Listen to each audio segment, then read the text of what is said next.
Okay, now it's a great pleasure for me to welcome François Villeroy de Galhau, the governor of the Bank of France. I think it is obvious that we could hardly have a more appropriate keynote speaker at this conference on European Monetary Union. Now, I'm not going to, I want to let our keynote speaker speak, so I won't talk very much about his outstanding career. I'm sure many of you know him. I would just like to mention one thing. So we seem to be living in times where the leadership in France is very much inclined towards Germany and knows the country very well, and I think that is great and very welcome, certainly for us. And Monsieur Villeroy is one of them. So his family has roots, as I'm sure many of you know, in the Saarland, the, let's say, Franco-German state, and now German state of Saarland. And so his German is really excellent. But François, I think today you're going to speak English. So welcome again. It's great you're here, and the floor is yours.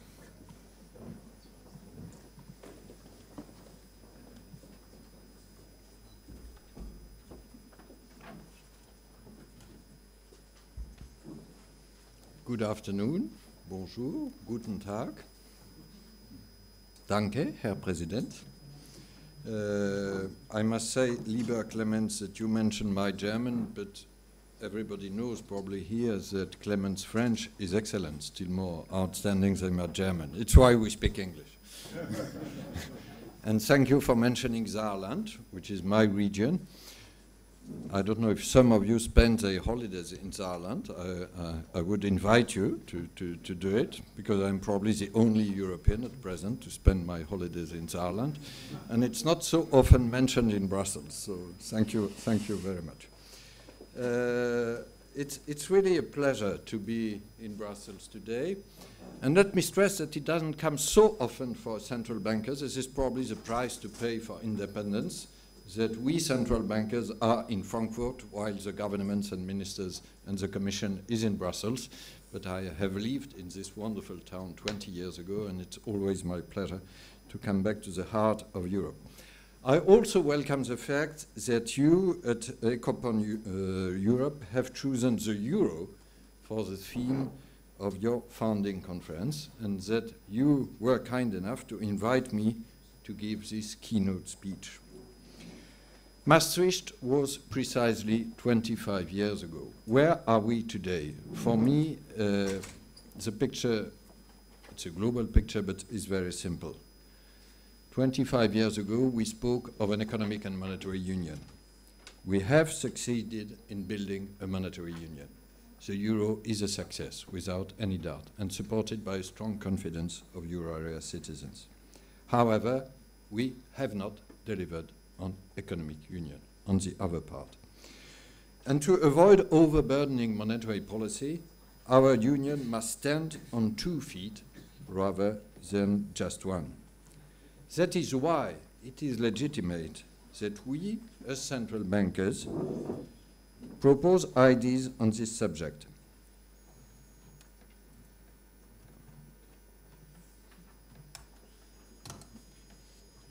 I don't know what happens, but this is just the building of economic union.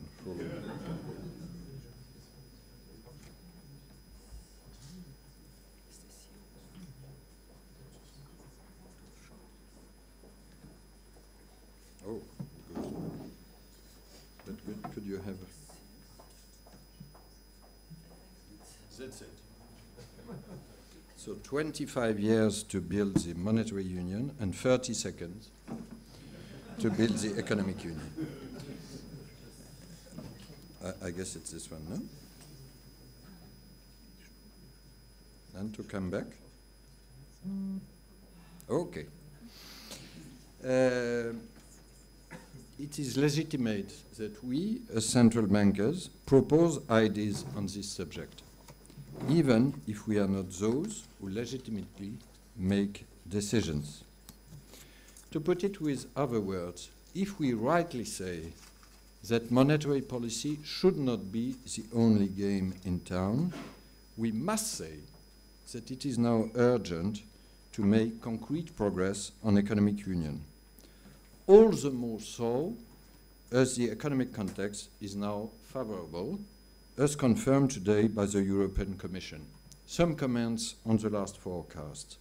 Euro area growth of 2.2% in 2017 should be the highest rate in 10 years and as strong as in the United States.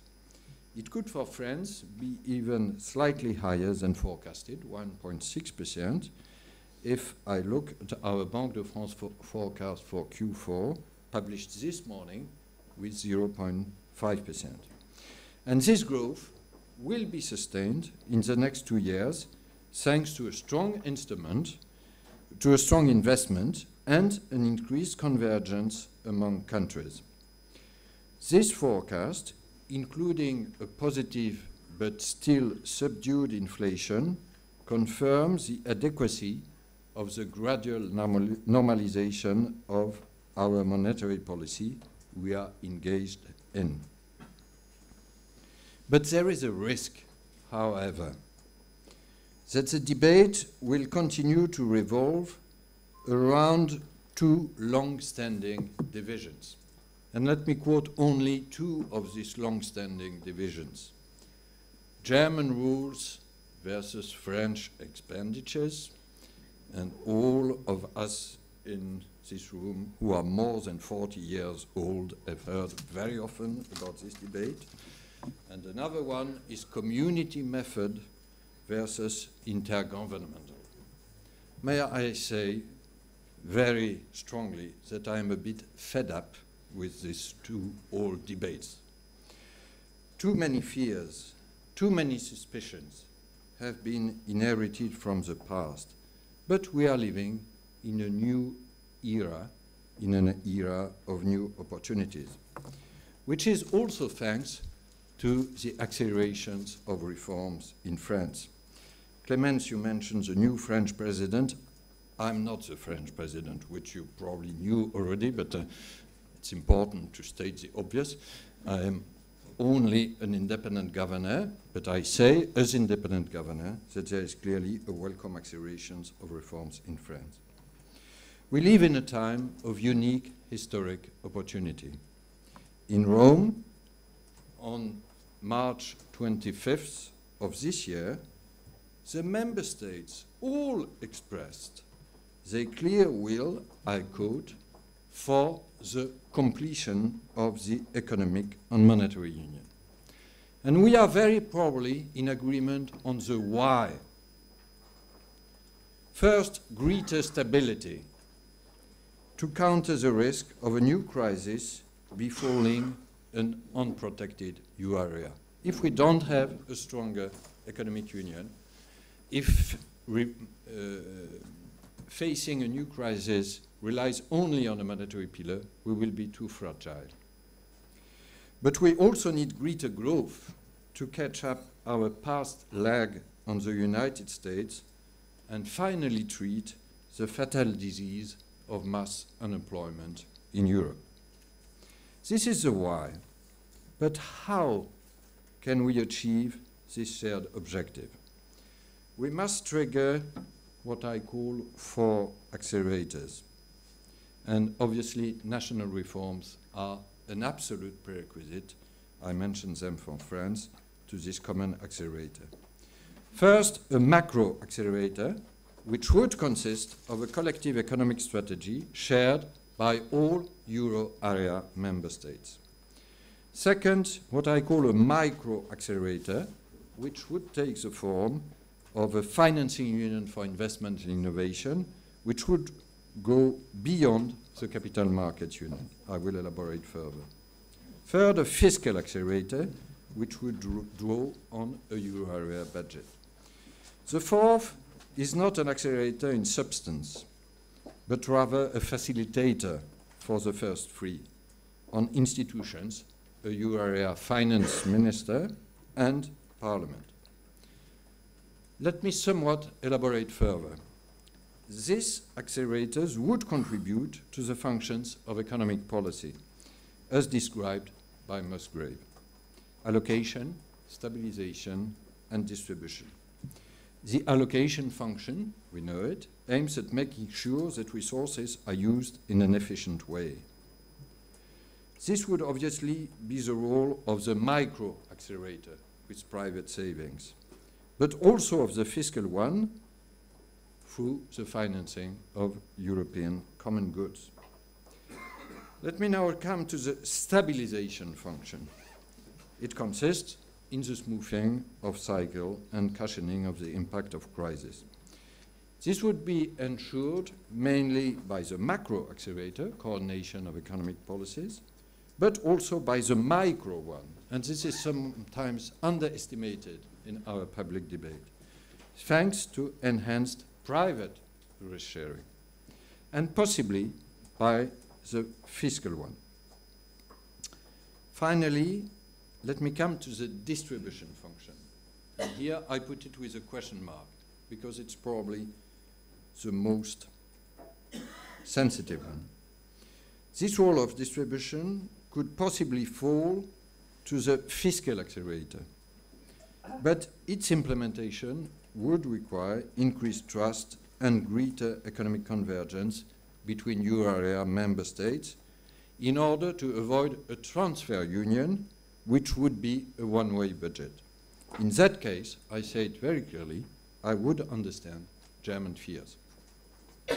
So, these 4 accelerators are needed, but this does not mean that they all have to be implemented in the same time. The latter 2 accelerators, fiscal and institutional, would indeed probably require treaty changes unless they were to be very limited. However, this must not stop us from taking steps straight away on the first 2 accelerators, macro and micro, on which I will insist today. I would like to share with you some personal reflections useful for the proposals that the European Commission will make on December 6th and useful for our debate today. I would be very glad after my speech to have a Q&A session. To be more specific, I would like to focus on one part of each of these 2 accelerators. I will first dwell on the creation of what I call a stabilization lending instrument, SLI, as part of the macro accelerator, and I will then elaborate on the completion of the banking union as part of the micro accelerator. Let me start with this idea of a macro accelerator, including a stabilization lending instrument and perhaps a European monetary fund. The macro accelerator is premised on one simple fact. Economic growth and employment would be stronger in the euro area if we had a more coordinated economic policies. That is to say, more reforms in countries where they are needed without any doubt, like France and Italy, and more stimulus in countries with leeway for it, like Germany or the Netherlands. To achieve this collective economic strategy, as I wrote it, euro area member states have to seal a deal which could be prepared and adopted as early as next year. But in addition to this commitment, I suggest creating a stabilization lending instrument at the euro area level. I would like to detail some key aspects regarding its objectives and operational efficiency, and I will then talk more broadly about a possible European monetary fund. Let me start with the objectives. The SLI would provide loans to euro area member states faced with an asymmetric economic shock in order to support their counter-cyclical policies.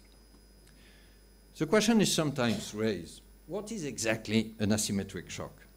And it's probably a matter of debate for the distinguished economists who are in this audience. So I will be cautious, but let me quote examples. Finland, for instance, was faced with a triple asymmetric shock in the late 2000s due to the collapse of Nokia, the decline of the paper industry, and the aftermath of the Russian crisis, with real GDP contracting by 9% in 2009. Ireland, after Brexit, could possibly be another example. Such a shock could also stem, for instance, from temporary political uncertainty, as long as it is not fueled by inadequate economic policies. We have some examples in some southwestern countries in Europe at present, from natural disasters or from an irrational loss of confidence in the financial markets, resulting in excessive pressure on the sovereign spread. The SLI would be a complement and not a substitute for national stabilizers. It would help member states not to abandon their long-term investments, especially by preventing an unwarranted widening of their financing conditions. Beyond the stabilization lending instruments, the creation of a rainy day fund with permanent fiscal resources within a euro area budget could be considered at a later stage once confidence and economic convergence between member states have increased.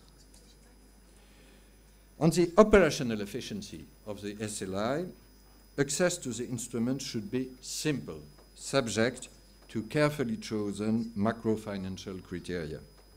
Minimum conditions would be first that member states actually abide by common rules, the Stability and Growth Pact and the Macroeconomic Imbalances procedure. And second, that they actually conduct policies consistent with what I call the euro area collective economic strategy. But contrary to the ESM instruments that have been used so far, access to the SLI should not be conditional on the implementation of an adjustment program.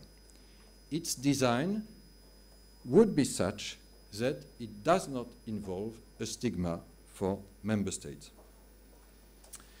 The issue of governance of this SLI brings me to a broader reflection on the idea of a European Monetary Fund. An EMF would only make sense if its scope of action and its governance went beyond those of the current ESM. Otherwise, why would we give it a different name? The scope of action of a potential EMF should not be limited to crisis management. We should entrust it with the role of crisis prevention in a broad sense, including contingent lending, as I just suggested, through the SLI. This would require decision-making processes that would not be tied up by veto-based governance. As President of the Eurogroup and member of the European Commission, the Finance Minister of the Euro area would logically chair the Board of Governors of an EMF and play a stronger role in situations that require board-level judgment. In due course, it would be beneficial to bring an EMF into the fold of the community, which means anchoring this institution in the framework of the Union law. Within this framework, and only within it, it would make sense to entrust an EMF with a broader surveillance mission, including the task of monitoring compliance with the common rules, a role that is today assigned to the European Commission. I now come to the micro accelerator and a focus on the completion of the banking union. Let me explain a bit this idea of financing union for investment and innovation. The aim is quite obvious. It's to better steer the euro area's 350 billion euro annual saving surplus towards productive investment. And you, as economists, all know this very simple story.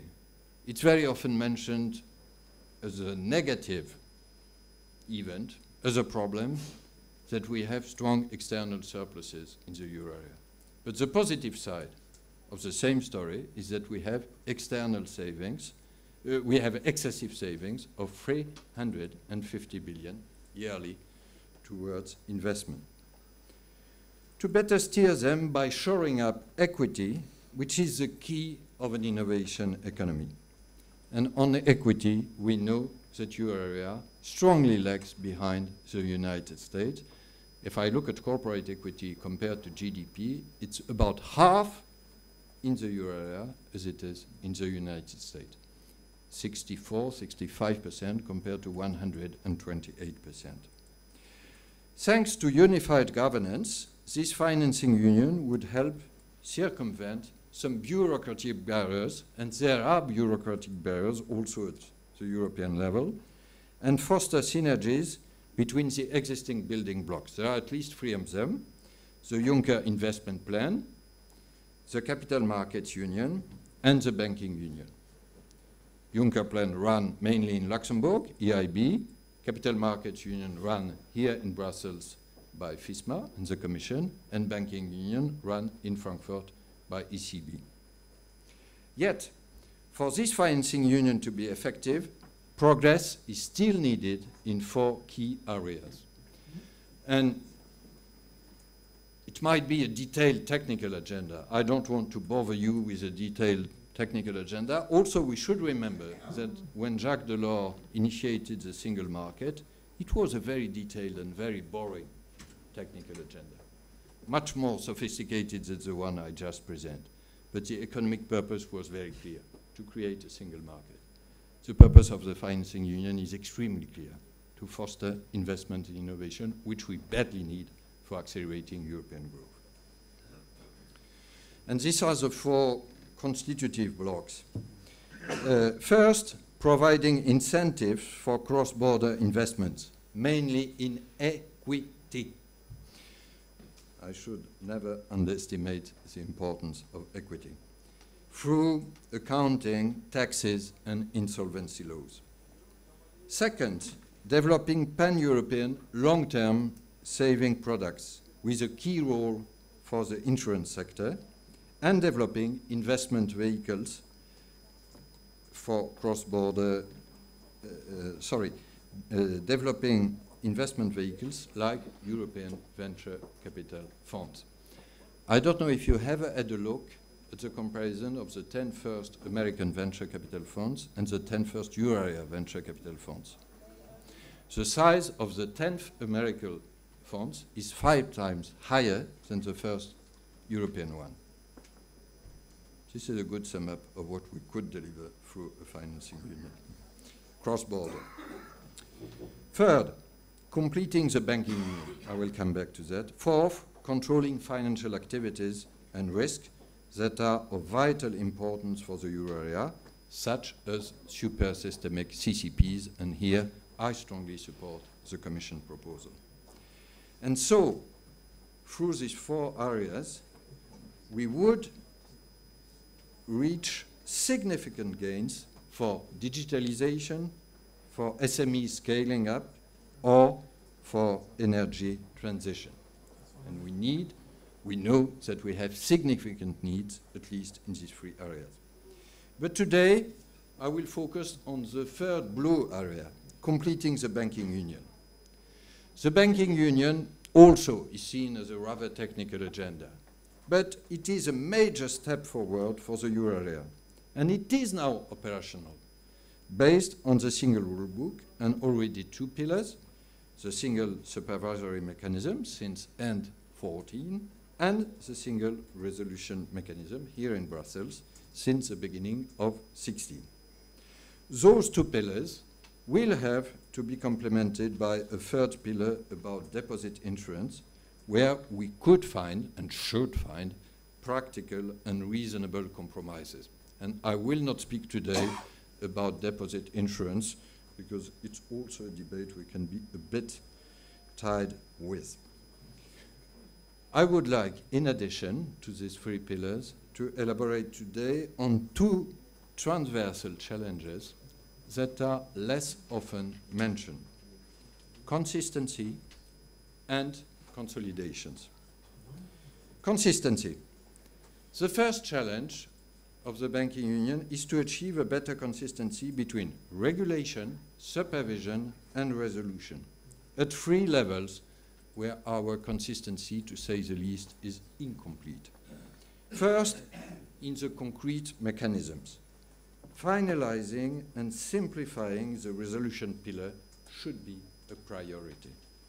The case of the Italian banks some months ago has illustrated just how complex it is to combine the resolution regime laid down in the BRRD, Bank Recovery and Resolution Directive, with the state aid framework for orderly liquidation. In addition, confidence in the Single Resolution Fund and its capacity to intervene has to be bolstered. The setting up of a common backstop, as mentioned in the European Commission's communication of October 11th, is a promising avenue, which could take the form of a credit line granted by the ESM. Furthermore, the key issue, not very often mentioned, of the liquidity of the newly resolved entities, mainly the good banks, is not sufficiently clearly addressed. Liquidity support by public sources beyond the one that can legitimately be expected from the Eurosystem should be clarified. I spoke of consistency in mechanism. Second, consistency in the legal framework and requirements. Faced with the accumulation of new and separate requirements, we need to adopt a holistic and consistent approach in order to avoid some prudential overload. In particular, the TLAC requirement resulting from the new international framework requires a consistent adaptation of the so-called MREL, the European minimum requirement for own funds and eligible liabilities. In the same vein, and this is linked to our present discussions in Basel, the consequences of an internationally agreed Basel III package, if and when it comes, which I wish, should be carefully taken into account, as it would lead to increased risk-weighted assets, which will in turn impact the MREL. All this, combined with Pillar 2 capital requirements, could lead to over-calibration. To say it with other words, each individual decision may be warranted, but their somewhat disorderly accumulation is not. And obviously, we must not jeopardize the level playing field between euro area banks and their international competitors. Third, consistency between authorities. Their interaction should be improved. The case of Banco Popular in Spain, although it was a success last June, has also demonstrated the importance of swift and close cooperation between supervisory and resolution authorities, both at European and national levels. In this respect, there is still a need to better coordinate the roles of the different European authorities, SSM and ECB, SRM, Single Resolution Mechanism, Commission, and EBA, European Banking Authority, in order to have a clearer pilot in the plane. It's as simple as that. A clearer pilot in the plane in crisis management.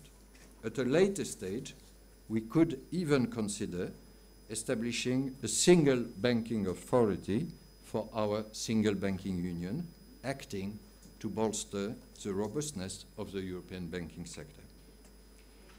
This is a challenge about consistency. The second challenge is to support cross-border bank consolidations in the euro area. The head of the SSM, too, Daniel Nouy, insisted on this point 2 days ago. We still lag far behind the American market in this respect. The market share in the United States of the top 5 banks is more than 40%, whereas the market share in the euro area of the top 5 banks is less than 20%. Sound and safe cross-border consolidation would make banks better able to diversify their risks across the euro area, this is private risk sharing, and to help them to channel savings more effectively towards investments across borders. This would foster the financing union I am talking about. From a supervisory point of view, it involves supporting an approach on a consolidated basis by granting more waivers on liquidity and capital so as to allow more flexible capital allocation and limit ring fencing. Swift execution of cross-border transaction is also essential. From a resolution point of view, internal MREL requirements could be a tool to facilitate the resolution of institutions, but they would become meaningless if calculated on a national basis. Finally, we should address business and legal impediments to cross-border mergers, information asymmetry, non-performing loans, or anti-takeover legal structures in different countries. As a first concrete step, I suggest that the EBA, the European Banking Authority, publish a comprehensive stock-taking of all the regulatory and supervisory obstacles to cross-border activities and mergers. The aim is crystal clear. Within a monetary and banking union, as we have within a monetary and banking union, a cross-border merger must not be more difficult, more cumbersome than a domestic merger. The logic of the banking union is that it should be considered for banking purposes as a single jurisdiction. I would like to conclude by quoting one of the founding fathers of Europe, who Clemens lived not very far from Saarland, Robert Schuman. And you know that Robert Schuman is probably still better known here than in his home country, which I regret, but it's so. On December 51, Robert Schuman declared before the Assembly of the Council of Europe, if we do not make up our minds in time, ladies and gentlemen, we shall run the risk of letting slip the last chance of salvation for Europe and for our countries. In a post-war context, he was well aware of the urgent need for action in Europe, and fortunately, dedicated, skilled, courageous politicians took his appeal very seriously. Today, in the current context, we should draw from this feeling of unique opportunity. It's less dramatic, but it's also historic. There are, of course, non-economic projects. To name a few, climate change or youth education and training. I belong to those who advocate, who have been advocated for long in this respect, an Erasmus Pro program which should be a priority for the unskilled and unemployed youth. But in the economic area, which is our common focus today, it is now or never. We will never have more favorable conditions than today. This is the right time to step up the pace in Europe. Thank you for your attention.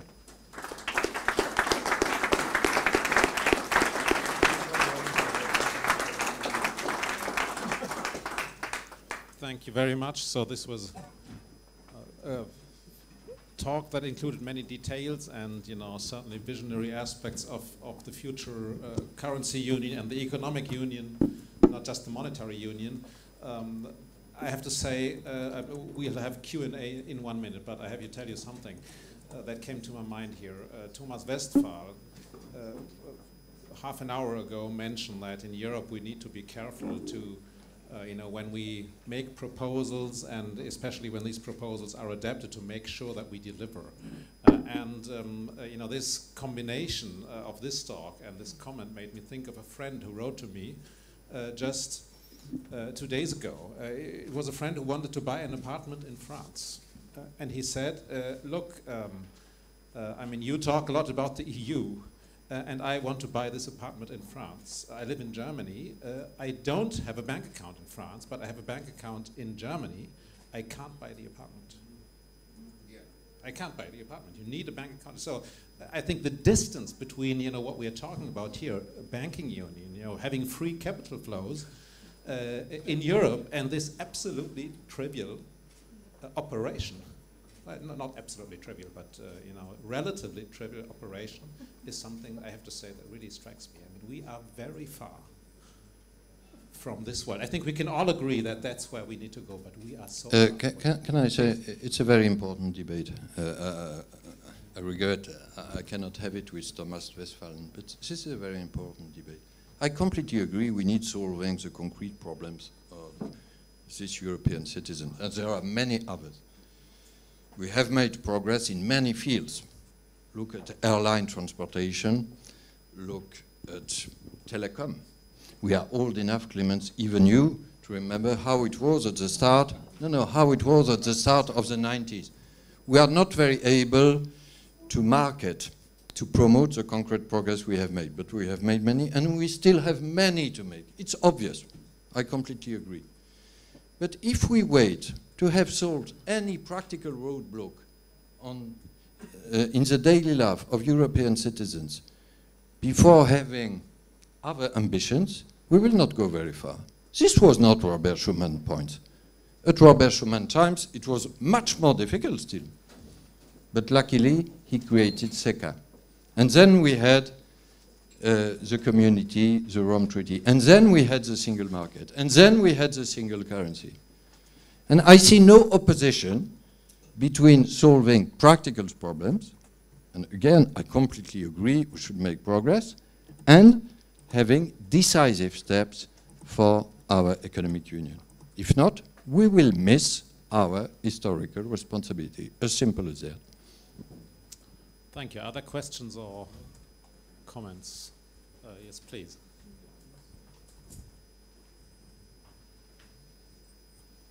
Friedrich Heinemann, the Center for European Economic Research. Thanks for this inspiration. I have a specific questions on the stabilization mechanism you have been discussing. As one of the triggers you mentioned, you had a formulation like an irrational increase of the interest rate or irrational loss of confidence.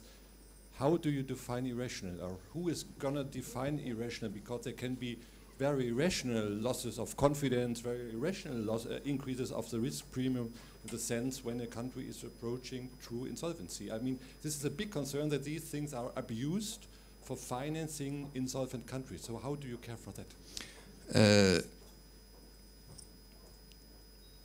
First, the question is completely justified. And we agree that there are rational and irrational spreads.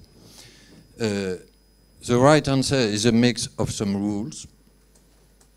And first, the country should have a consistent economic policy. I mentioned abiding by the rules, etc. So we can precise the rule. It should be observed compared to a midterm average. It should not correspond to a change in economic policy and such things. And probably some judgment. It's a famous debate, rules and discretion. It's true for any economic policy choices. But clearly, it should not be used or abused to finance insolvent countries or countries running bad economic policies. In the two countries I quoted as a possible example, Finland or Ireland, we would probably all agree that if they have more difficult financial conditions, it's not justified by the economic policies, and it's not the idea of rescuing miserable countries. Sorry for saying it with so blunt words. So let us elaborate, and it's to be discussed, what can be written in the rules and what could be decided according to some elements of judgment. But sometimes it's also common sense, and it could help. We agree on the objective. No? My name is Markus Kerber, Technology University of Berlin. Monsieur le Gouverneur, thank you very much for the swathe of nice words addressed to Germany. Nevertheless, please do allow me to pour some sober German water into your exquisite French wine. I will focus on just one point which has attracted my particular attention, because having led many campaigns at the German Constitutional Court, I'd like to remind you of this. You request for the possible European Monetary Fund a larger scope of activities, in particular in the field of preventive crisis intervention. Please take note of the fact that the ESM has already the possibility enshrined in the statutes to act in the framework of so-called precautionary credit lines. The stabilization mechanism can even purchase on the primary market up to a certain percentage of the issues. So in terms of preventive crisis intervention, I don't see any need to develop the scope, although there are French ideas going in that direction, which I don't qualify. The second thing is, you have asked... Could you precise your last sentence? I will come No, back. please. No. I think you have in mind to have a European treasury, and to develop the European stabilization mechanism in the way of a European treasury. This is German fear, or a prognosis if you want to be. The second thing is, well, your request, inasmuch as the European Monetary Fund would be, well, an instrument going far beyond what the European stabilization mechanism is today, we would have to dispense with the veto power. Well, the veto power is an encumbrance for all those who want to make it really what we would call a community organ. But the veto power is an essential precondition to the consent of the German Constitutional Court to the existence of the European stabilization mechanism. In other words, German fiscal democracy would be at stake and would have to be sacrificed if ever veto power, German veto power, the most important shareholder of ESM, is called into question. I don't know whether the German population is willing to sacrifice fiscal democracy in favor of an organ which is governed as Brussels is governed, a bubble.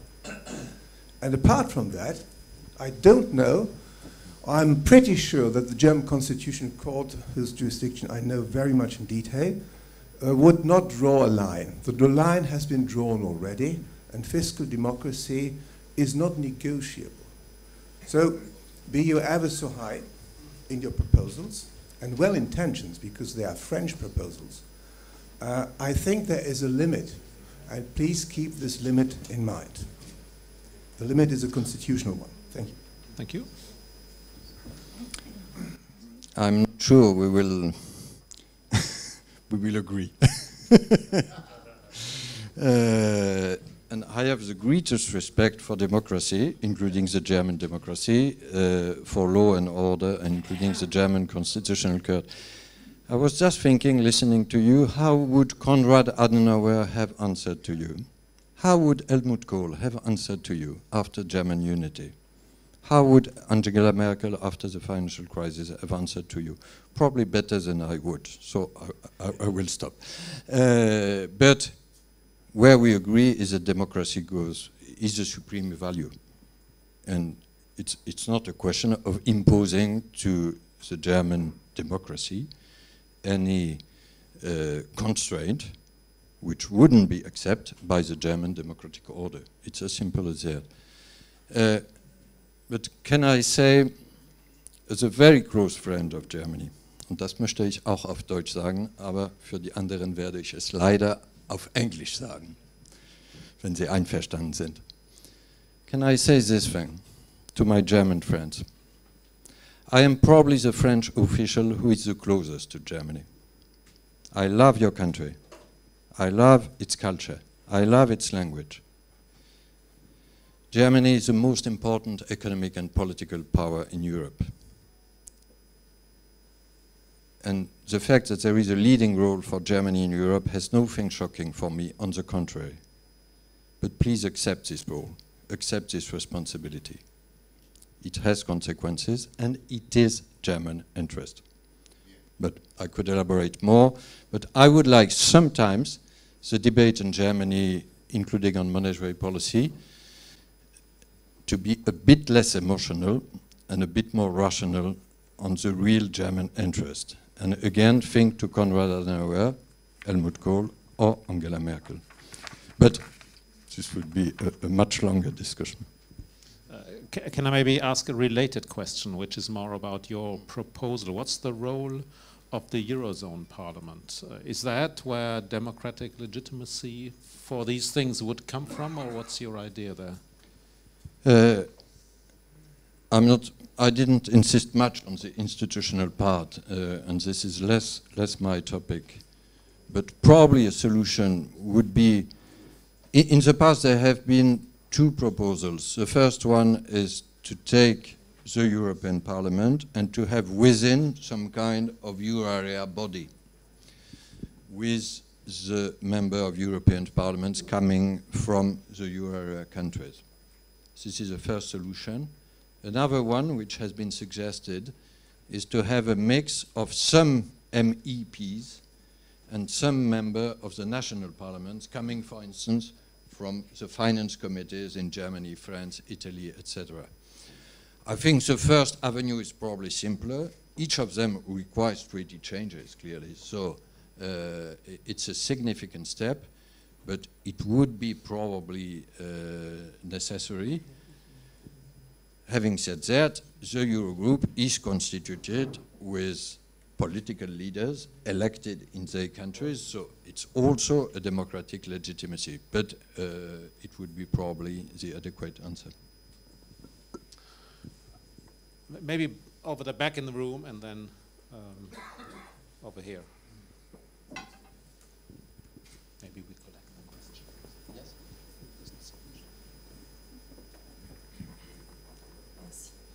Thank you. Florence Trey, I'm a journalist working for La Tribune. I will ask a question, a little bit the opposite question to the one asked by Professor Kerber.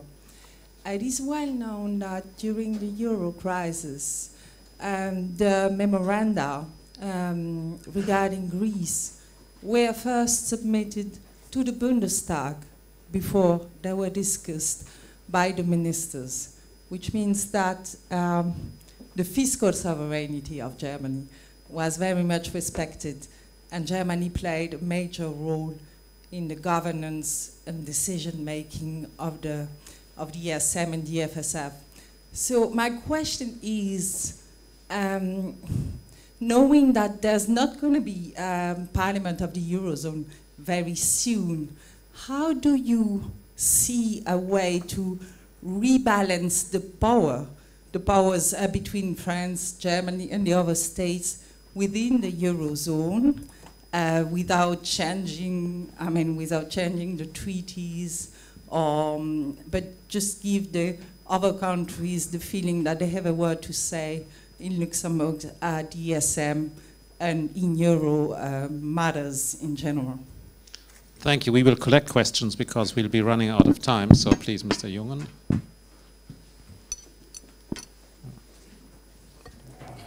Thank you.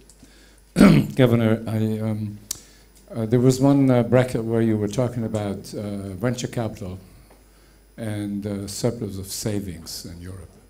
So you draw a direct line between the two. And you mentioned that this is a dire situation in Europe. Of course, it's even much worse than in your comparison. If you take it as a venture capital and angel investment per capita, in the US it's about 250, that's 80 billion. In Europe, it's about 22, 23 US dollar.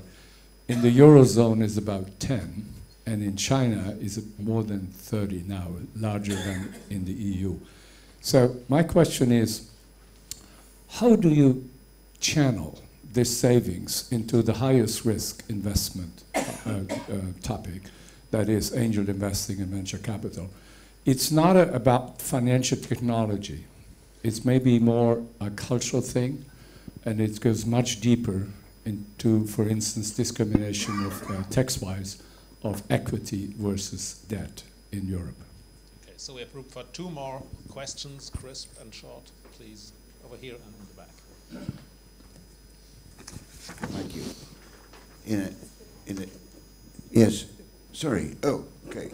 Joost van Eersel of the European Economic and Social Committee. In addition to the last question, you speak about the Microeconomic Accelerator. And in fact, there are two things. It's the banking sector, but it's also greening, it is SMEs, it is youth unemployment, and it is digital. Can we have the slide back? Quite interesting. Digitalization, yeah? And innovation. My question to you is the following. I know quite a bit about employers' associations. I know quite a bit about CEOs in Europe. I can tell you, I never hear any word about the EMU. Why not? Because they have given up, partly. They are very much in favor. But they say there are blocks on the road and they cannot be swept away. And secondly, it is a game for ministers of finance, financial experts, central banks, and the ECB.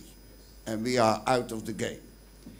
Now, my question to you is, would it be possible to organize a lobby, well, in the right sense of the word, a lobby by the private sector in Europe in favor of deepening the EMU in the sense you are pleading for, as was also being done in 1986 when the single market project of Jacques Delors was published.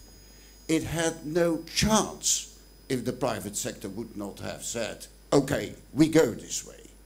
It has only a chance when there is people, when there are interests that are supporting it. And when I take seriously your picture about the United States and I add China, then where are we in 10, 15 years with the constitution of Germany? Nowhere. And are these people not to be organized in one way or another? What's your... And the last question for today, please. So, sorry, was there? Okay, go ahead, please. Then we have two last questions, please. No, go ahead, please.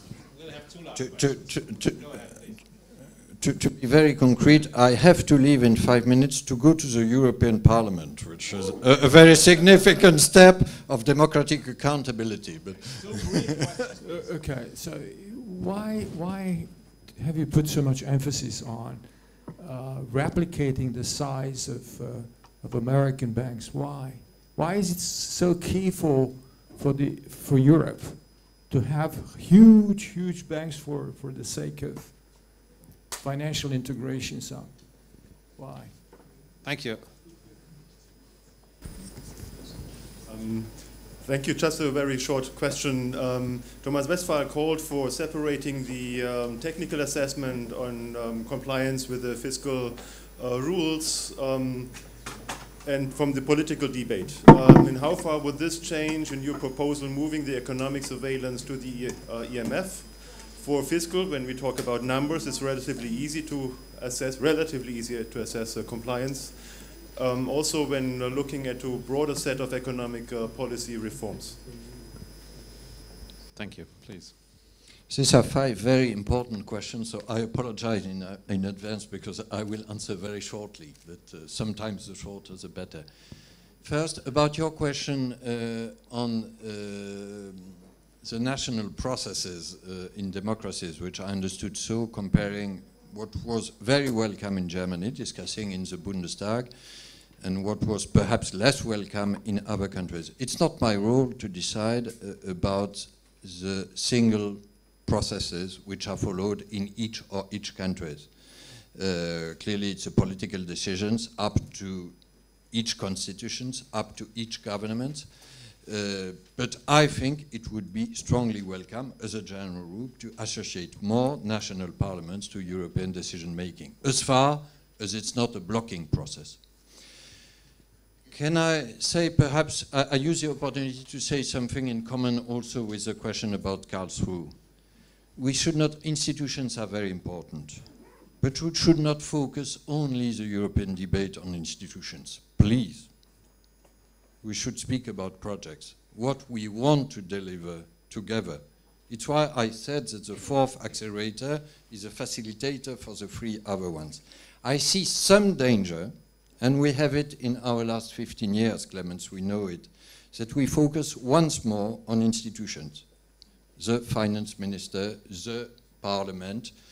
It could be some kind of window dressing. We agree on the finance minister, but if he doesn't have new projects to run, if he doesn't have more substance, it wouldn't change anything.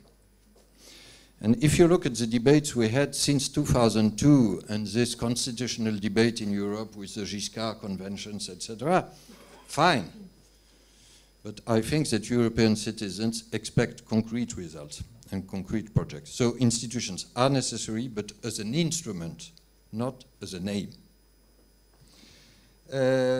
On venture capital, it's difficult to answer you in 1 minute, but I will do my best.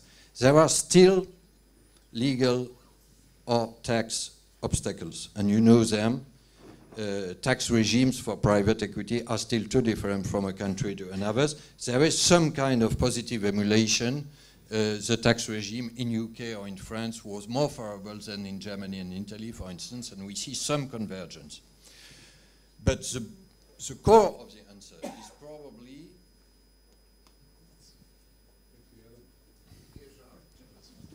the core of the answer, and then I keep silent. No, the core of the answer is probably to foster a stronger part of European savings toward a stronger risk appetite, because we know that this is the strongest transatlantic difference. I will take an example which I quote quite often in my home country, but it exists in many other ones, which is life insurance.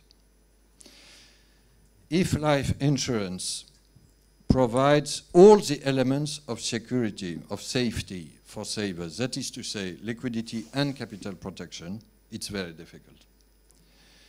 If we try to take seriously this demand for safety, and it is a serious demand from European savers, and to say, is there a hierarchy between the 2 elements I mentioned?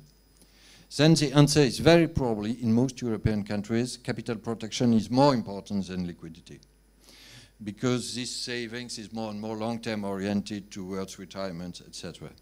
And then it becomes interesting, because you can think of life insurance products which have a form of capital protection after 8, 10, 12 years, but which are long-term, and then which can be invested in equities, which have, we know it, a better return on a long period. So it's only a very simple example, but we should push in this direction. We should not try to transform European savers in American or Chinese savers. It's a nonsense. But look seriously at the demand for safety. Lobby, in the best meaning of the term. I couldn't agree more. And listening to you, I was wondering, you could be the chairman of the lobby, no? And there are probably other possible members in the audience. No, but to be seen seriously. And there are many bankers, financiers, investors associations in Brussels. Please unite. and say you need capital market union, you need financing union, it would help. It would help. So industrialists should No, industrialists too, because they are very interested in equity, innovation, etc. But no, it's an excellent idea. There are some consultations by the Commission with the private sector, but it's probably not enough. And your parallel with the single market is excellent. Because if you take this one, when you explain the economic purpose, using the savings to foster investment and innovation, probably all of us agree. And there are no legal obstacles. We had this difficult question about Karlsruhe. There is no problem with Karlsruhe here. It's mainly private. Okay? But the problem is the technical engine in the middle, in the center of the slide. Because it's seen as too technical, and let us be honest, a bit boring by politicians. But again, the single market was very boring and still more technical. So we should explain the economic purpose. This was my aim today. And then, if we can organize this coalition explaining that it's not a question of discussing I don't know what, the prospectus directive, you heard about that probably, or insolvency laws. I don't know, which country do you come from? The Netherlands. Okay, let's try to explain to Mr. Rutte that now it's his top priority to solve the insolvency law. He will not be enthusiastic. But if it's part of a collective agenda as a single market, then we will change the economic union in Europe. And this is my message. The macro accelerator is necessary. The debate about the budget is necessary, but we know they are difficult for the reasons. This one is the least difficult from the political front. But because it's more technical than the others, we are at risk of forgetting it. It would be a pity. I suggested with my German colleague Jens Weidmann, and sometimes we don't agree, but on this one we strongly agree. I suggested in a common article last year this financing union. But let us push with your chairmanship. Thank you. Daniel, about American banks. I don't say that we have to copy the American market and that size is the key. What is the key is cross-border. It's very important to have more pan-European banks because it's linked to this one.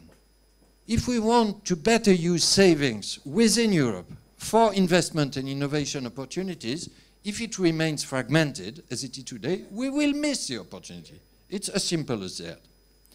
And one of the best ways to go beyond fragmentation is to have pan-European actors and pan-European banks, clearly. But they should not be too big to fail, which was probably your worry.